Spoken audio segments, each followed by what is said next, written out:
Hi everyone. For millennia, the power of the feminine has been wiped out, it has been crushed, it has been sacrificed on the stake by a very dominating masculine that was actually terrorized by the implications and consequences of such a great power. So, during the end of the summer, in resonance with what I was living personally, I felt it was really time to free and liberate the feminine karma, and especially the karma that is connected to the witches. And what better time than this autumn, this month of October, where Halloween is not very far, to actually talk about the subject. So what is a witch? This word alone primarily evokes something dark, something evil, something demonic, even something ugly sometimes. This is what resonates in the collective unconscious, and of course we all have in mind all these fairy tale stories where the witch figure is rarely a positive figure, it's usually the negative figure of the story. But what we actually called witches across the centuries were women who dedicated their life to the exploration of the feminine and the mysteries of the feminine. So they were a link or a bridge between the physical world and the invisible world. They also had very often healing abilities, they were healers. And because they were so connected to nature and the earth, and had a very good knowledge of the plant realm, they would go out in nature and collect plants and actually make remedies, ointments, anointing oils to heal the physical body, so physical ailments, but also on a spiritual level, let's say the wounds of the soul. They often had psychic abilities, and so they were able to see beyond the veil, and they were also able to navigate between the worlds. So I think this figure of the witch on her broom is actually a metaphor to describe astral journeying, astral travel. Beyond that, there were also women who completely embodied their feminine power, their sensuality and their sexuality. And this brings us to the famous Sabbath of the witches, which is yet another pagan tradition that was completely demonized by the church. It was a ritual dedicated to the god Pan and fertility, and it became this orgiastic ritual dedicated to the horned devil. So this is a tradition that originates, I think, from very, very far shamanic traditions, cultures, where the participants would honor nature and fertility, and they would very often wear masks or dress up as an animal to establish this link between the man and nature. And very often they would also drink plant potions that were hallucinogens and that would bring trance. So they would participate in some ecstatic dances, and sometimes they would end up actually having sexual intercourse because it was all about fertility. So of course, when the church saw these practices, for the church it was something completely obscene, and it had to be condemned, and especially the women who participated in these rituals had to be condemned. Because of all of this, all these free and instinctive women were threats to the masculine, and so the masculine decided to crush them or to just get rid of them altogether. And if these women had the misfortune of being beautiful, then they were the incarnation of the devil himself. They were the temptress, they were the sinner. This is why throughout the centuries these women have been persecuted, they have been tortured, they have been drowned, they have been abused, they have been raped, they have been burned. They were just the victims of a huge witch hunt across the centuries, and even today the term witch hunt is still applied to people who are persecuted. Today many of us are carrying those memories, those karmic memories of persecuted witches, whether we are man or woman. But maybe the resonance is even stronger today in women because we all know that this is the return of the divine feminine, and I will be talking about that in some other video. But we carry as women these memories, and we are in fear. We are in fear of embodying this power because we are reflecting the fear that the masculine holds towards this power. And so we subconsciously, of course, believe that if we embodied this feminine power, then we would be persecuted or we would be threatened. There's also all this archetype of the Enchantress, this woman who will use her charms, her seduction, her voice, her magic, her sensuality to actually seduce men and to control them for her own benefit. So we've got the figure of the mermaid who will sing, and through her voice she will actually attract sailors that will come, and then she will bring them into the depths of the ocean. Then we have, of course, the witch who will maybe use her magic to actually seize the soul of a man or to possess him. Then we've got the nymph or the fairy that will also seduce a man and then take him through the dimensional portals, never to be seen again.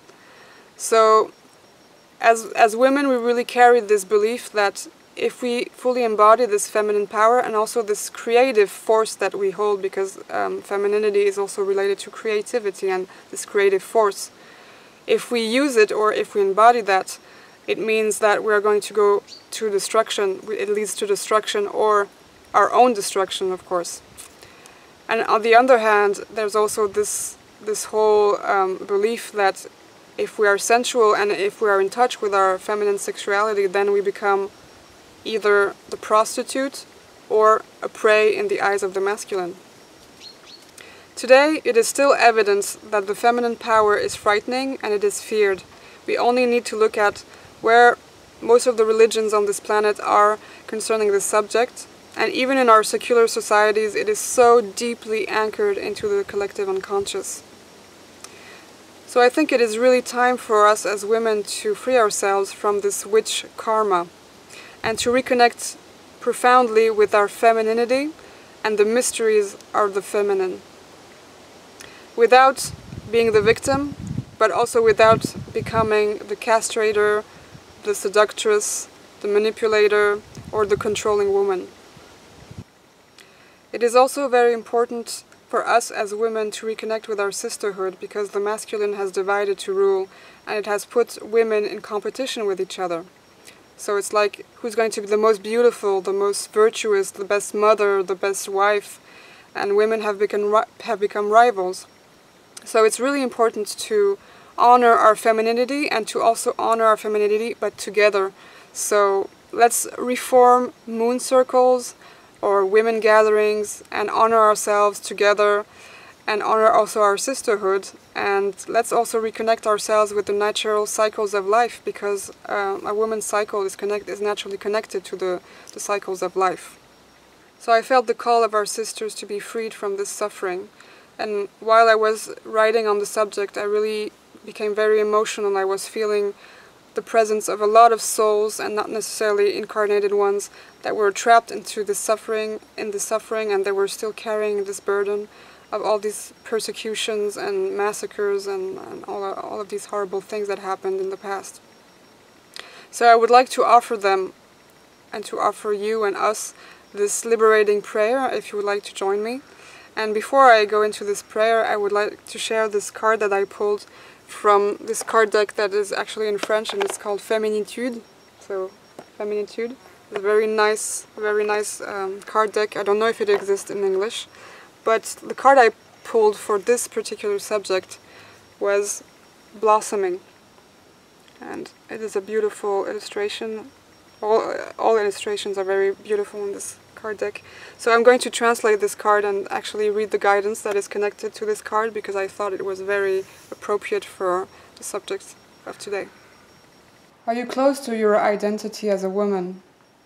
Your unconscious complexes attract your destiny, and if you do not access your femininity, it is perhaps that you still choose to obey internal and external injunctions that lead you to fight permanently.